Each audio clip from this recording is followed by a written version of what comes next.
All right, I'll say good day. This transmission has been titled Matters of the Heart in honor of your February month, your Valentine holiday. And since we will be talking about matters of the heart, let us get to the heart of the matter. First of all, the physicalness. Your heart, as you know, beats to pump your blood through your veins and arteries around your body, circulating oxygen to your systems so they may absorb it and thrive and function properly. Let's draw an analogy between that system, the circulatory system of your body, and the circulatory system of the earth. You know that deep within your planet, you have a circulatory system of molten metal. As this molten metal moves around underneath the ground of your world, this is what generates the electromagnetic field of your planet. Likewise, your blood, your body contains a certain amount of iron. And the idea is that as it moves around your body, similarly, it also is to some degree responsible for amplifying and magnifying and producing the electromagnetic field that extends from your body. As you allow yourself more clarity, more refinement in your physical form, as you remove toxins from your system that may interfere with this process of your blood circulation, this electromagnetic field becomes more and more refined and extends farther and farther from your body. The strongest component of it is the heartbeat itself, or when the blood arrives in the heart, containing all of that iron. And with every heartbeat, you send out an electromagnetic bubble that expands from your body, all of you, and immerse each other in these electromagnetic connective bubbles. So that one heart literally talks to all the others, and you are immersed in the electromagnetic bubbles of all the other hearts. This allows for amplification of the communication non-verbally between you, allows for greater consistency and refinement and precision in your telepathic contacts with one another, which again is why we say telepathy instead of telepathy, because the empathy underscores the emotional component of the heart, the emotional intelligence of the heart that communicates with every beat to every other heart on the planet. You are living, expanding bubbles of electromagnetic energy that expand and issue from the heart with every single beat, in constant connection and communication with one another. Now, as you refine your physical form, as you ascend, as you accelerate your vibration, uplift your frequency, these heartbeats become even more powerful. The electromagnetic or auric field around your body becomes highly sensitive to higher frequency energies from other dimensions, including the spirit realm. And so again, as your frequency rises, not only do you have better connections among yourselves physically on the planet, you have much stronger ability to connect and receive information from the spirit realm as well.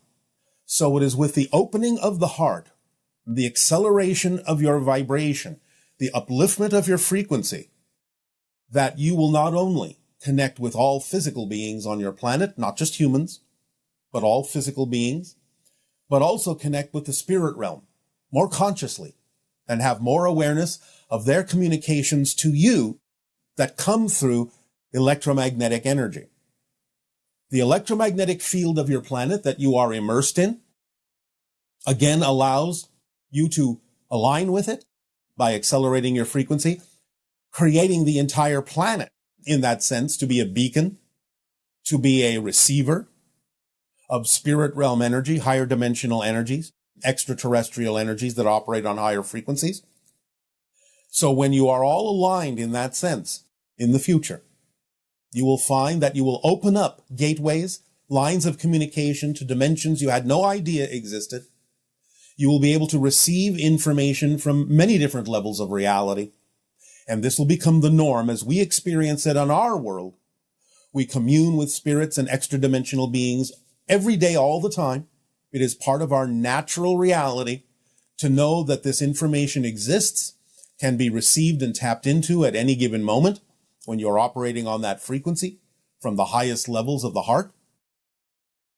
So you will eventually get used to the idea of walking through a dreamlike world, just as we do, where the heart really is what gives you the opportunity to know how much there is you are not seeing now, not experiencing now. You're only experiencing a relatively thin slice of reality, even of your own reality. But when you open your heart, all those gateways, all those doorways, all those windows will begin to open as well, and you will see how much richer your reality truly is.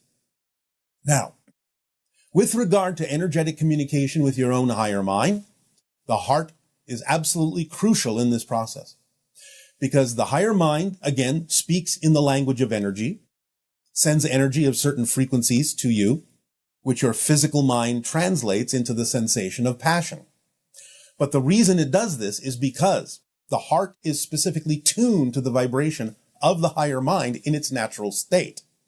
Therefore, the reason that your physical body translates the messages, the communications from your higher mind as the sensation of passion, excitement, curiosity, attraction, and unconditional love is because the heart is what's actually directly receiving the core communication from the higher mind and filling your body with that vibration. Now, of course, it can be filtered through the belief systems of the physical mind that can allow it not necessarily to be experienced in its pure form, its pure unconditional loving form.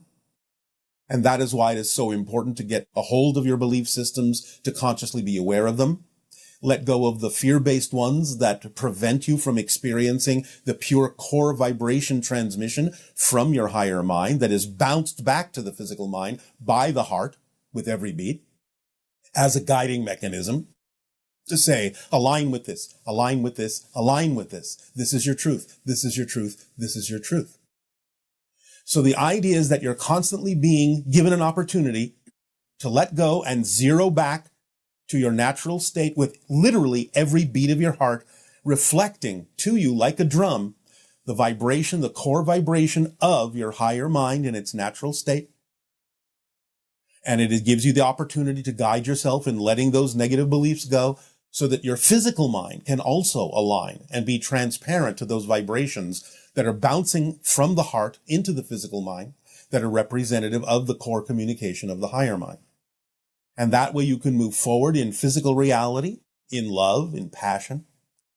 This is why it translates as passion, because it is filtering through or bouncing back from the heart to your physical mind that only understands that vibration really when it aligns with it as the sensation of passion, excitement, curiosity, attraction, and love.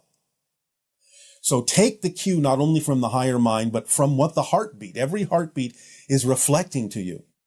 That passion, that curiosity, that excitement, that freedom, that love is truly your core frequency, your natural state. And move forward, choose to move forward in that way. And you will be at one, at peace, in total freedom and joy, in love, by listening to your heart, which has its own mind in a sense, connecting to the higher mind. And between the two, with the physical mind in the center, between those two, you can be guided to remember your true self and live a life of pure love, joy, creativity, and harmony by being the true individuals that you each are, that you were created to be. That is your path in life. in this month that you honor the idea of love and the heart in February and your Valentine's Day, and reach out also to all the different peoples and all the differences on your world in a loving way, to incorporate and embrace everyone in their own truth and free them from their own limitations by being the living examples of someone living their truth, living from their heart and head in unison, in harmony and higher mind. Do so not only in this month, but in every month and in every year. And you will change your frequencies and navigate yourselves to the versions of Earth that already coexist, that are far more representative of the heart of love and the experience of ecstasy and joy. So, we thank you for allowing us to share this heartfelt message with you. And in return, we ask, in what way now may we be of service to you? You may begin, if you wish, with your questions and comments and dialogues. Good morning, Bashar. Good day, good day. How are you today? Perfect, as in every day. And you? I am well. I'm very excited. I'm all the way from Australia. It's very early here. Oh, I'm all the way from Esasani. So exciting. I have a couple of questions for you, Yes. if you wouldn't mind. I do not mind. I want to talk to you about the timeline splitting. I know that we're in the process of them eventually crystallizing and not being able to see other people in our own, our own reality that do not vibrate with our frequency. Yes. I want to talk about personal relationships like our family and friends. Do those people who, if they're not on the same frequency and the same timeline as you, do they completely disappear, or do we get a different version of them? It can be either. Okay. It depends on what their path is and what they're choosing in multiple realities. Sometimes they simply have a path that doesn't necessarily require them to have a version in the new reality you may have shifted to, and therefore you may never see them again. Sometimes they may have a version and you will interact with that version that is more compatible with the new reality. It just depends on their particular path. Yeah, cool. Awesome. Another one, I know because I've been watching lots of your transmissions from all over the years. When we go to sleep, I'm aware that we wake up in spirit. I want to know what your take is when we're asleep in our form, what we're experiencing when we have what we call nightmares here. Generally, although there can be many reasons, generally what you are doing is processing the negative beliefs and fear-based beliefs within your physical mind to make yourself aware, in a sense, on a safer level, that you have these beliefs, so that when you wake up in physical reality, you can explore them and understand what they symbolized, what they mean to you, and it gives you a clue as to what it is to investigate within yourself about any fear-based or negative beliefs you may still be unconsciously holding on to. Okay, cool. So we're not witnessing some negative timelines or anything? Oh, you may be. You may be. It depends upon the dream. But again, for the most part, even if that's the case, it's still showing you a connection you may be creating to those things, so that you can decide for yourselves whether to use them in a valuable way, learn from them in a valuable way, or process them in a way that is valuable to you here and now. Okay, cool. Is there any guidance that you and your civilization may have when it comes to releasing those, I guess, subconscious beliefs, I guess? Well, as we have said, yes, many, many times, we've given you the techniques of asking yourself the question, what does this mean to me? Why would I choose to believe this is true for myself or about myself in this circumstance or situation? Just dig down deeply and be willing to investigate whether you're holding on to something that doesn't serve you, and be willing to hear the answers and ask yourself, if I did move forward in the way that I prefer to, what am I afraid might happen? That will usually reveal the negative belief or fear-based belief to you that you can then work with. Perfect. Thank you. You're welcome. This one's probably going to be a little bit odd. I've been pondering it for a while. All right. As the human species, when we're thinking about obviously your civilization and other species as a whole, just in general, Yes. do you guys do you feel that or see that? Is that kind of like one of the start of like the window of open contact? It can be, but again, and again, as every individual is different, if there is a need for someone to be aware of it, they will be aware of it. If there isn't, they won't. But it will still serve the purpose of allowing you to experience a connection. Yeah, cool. I've been having a couple of experiences alongside one of my really close friends. There's moments throughout our day where randomly on our right side of our eyesight, even though we're awake, we kind of get this blurred vision and we can see what I would describe as like white or blue energy. Yes. Kind of looks like when you see heat coming off a hot surface, like that aura. Yes, we understand. Can you tell me a little bit about what that may be? Well, yes. First of all, realize you're surrounded by different dimensions of energy constantly. You may not be aware of them typically. But when you start to explore and expand your consciousness, you also change the sensitivity of your senses. And therefore your senses can begin to perceive things quite often first out of the corner of your eye, so it's not too much of a shock until you get used to it, and can bring it into focus right before you. But it's very typical that as you expand your consciousness, you can see what was heretofore invisible and make it visible to you and get used to the idea that there's more going on around you than you thought. Perfect. Thank you. That's all I have today. Thank you so much for your time. It is our passion and our pleasure. We thank you as well. Thank you so much. Love to you guys. See you. Good day. Good day. Hi, everybody.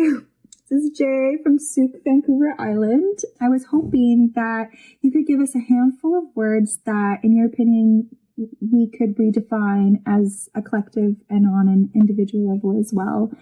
Thank you so much for this opportunity, and good day, and Nania. Thanks, guys.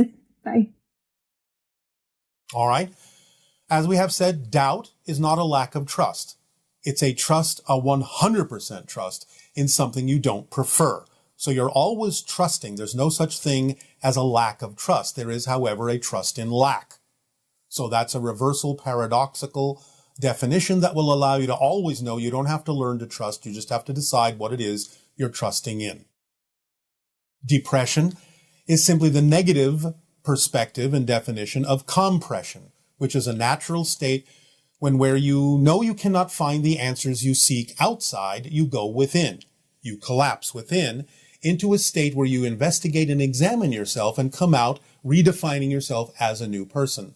If you look at it as a natural state of compression, specifically for that purpose of finding out how to let go of beliefs that don't serve you and emerging as a truly new person, then you will not experience that sensation as depression, which is the negative side, thinking that something must be wrong with you just because you may feel like you're withdrawing from society for a moment.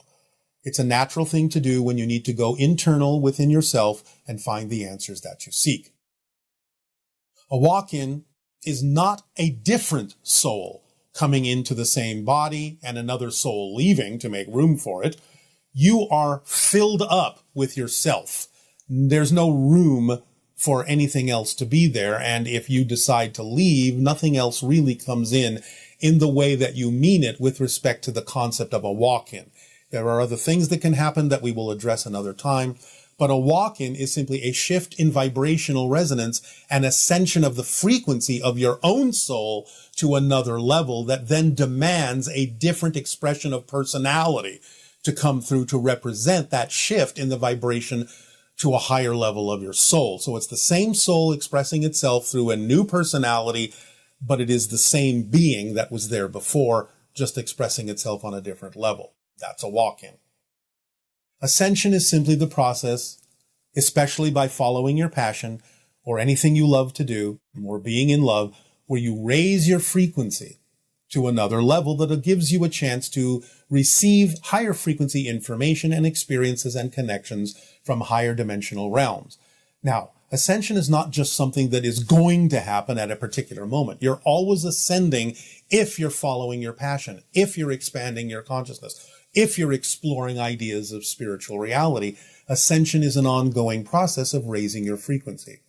You can lower it as well by the choices that you make, but that can still be part of ascension, because ascension can be the idea of going up and down and up and down and up and down in a straight line, or in a more positive way, you can understand that if you learn the lessons from the times you go down in vibration, that then when you learn those lessons, you will go up to a higher level the next time. So going up and down is a constant rising overall, even though you may go up and down in that process. But ascension, on its most basic term, is simply the raising of your frequency from one level to another. Hello. And good day. Good day to you, Bashar. Thank you for seeing me. It is our passion and our pleasure to do so. Thank you for the co-creation. What would you like to discuss? So my first question then. Last time we spoke, you advised me to ask myself what am I afraid of would happen if I were to truly be myself and to truly let go. Yes. The answer I received was that I am afraid that all the pieces of me would fall apart and be lost, that I'm identifying so strongly with my labels. Well, all right. But if you understand the whole concept from a holistic perspective of being yourself, why would you lose anything that was actually relevant to actually being yourself? Anything that would drop away would be those things that are no longer relevant for who you are. So you may have been afraid to lose the familiarity, thinking that you would wind up not knowing who you were, but that's contradictory to the very definition of being your true self, which would open up your awareness to the point where you would know exactly who you are.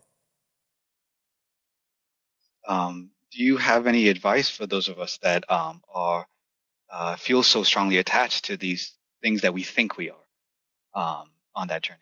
Well, continue your process of examining who you actually are compared to who you think you are, and allow yourself the time and the space to go through that process. You don't have to rush this. You can take your time, the whole point of your life anyway. And so explore as you wish, but as we often suggest and encourage you to do, follow the formula, because it contains all the things and tools necessary to reflect back to you whatever it is you need to look at, whatever it is you need to process, whatever it is you need to let go of, to gradually or quickly become more and more of who you are. So there's no hurry up about this. You're not racing against time or anything. You're an eternal, immortal, in that sense, being, indestructible. What's your hurry? Very true. The second question, I guess, then would be asking for advice on working on not judging, not just with people, but in situations. I know that I have followed that rule of everything, no matter what it is to my benefit. But is there advice in letting go of like the judgments of people, places, and things as good or bad? All right. Well, you have just actually given yourself the answer, but you have maintained the contradiction within it for some reason of your own, which is a belief unto itself. You've actually said, I know that everything can be used to my benefit. If you truly know that, what would there be to judge? Judgment wouldn't be an option. It wouldn't make sense. So because you are still judging, even while you say you know you can use everything to your benefit, clearly you don't fully understand or believe that concept yet. Yes, you're right. I know. Is there any advice on deepening of that understanding? Yes. Stop asking for outside advice and just know that you understand more than you think if you would only act on it fully. Mm-hmm. Yes. You're worthy. You are worthy or you wouldn't exist. So you're capable of allowing yourself to understand these concepts and practicing these concepts until you fully ingrain them within who you are. So when you hear yourself, learn to say the thing you say you believe, but learn to pay attention to whether you actually believe it in your actions and responses and emotions. And if you recognize that there's a contradiction there, work on that and find out where the contradiction is coming from, because it can only be coming from another negative belief that you don't quite have the worthiness to truly buy into and believe what you say you know would serve you. So explore that. Thank you. So we've been taught in our schools that, we have such diversity here on Earth. Yes. Within the human race alone. Yes, it's beautiful. We were taught that the reason that in the human race specifically, why there are so many differences, because at the beginning we started migrating and then we adapted to the climate. And this always seemed a little unsatisfactory to me. Is there more to it? To some degree, that is true. You have different kinds of genetics in you. You're all hybridized from different kinds of genetics throughout the galaxy. But the idea is that when you move into different climates, the climates can trigger some of those deep genetic differences that exist within you so that you will adapt to the different climates because of the genetics that exist within all of you that are from different places. And therefore the climate, it may be the idea of the trigger, but the genetics within you come from many different places and among the stars. And that's why that happens to the degree that it does on your planet. Other planets may experience this to some degree, but not so many as deeply. You are an extremely hybridized civilization. Wow.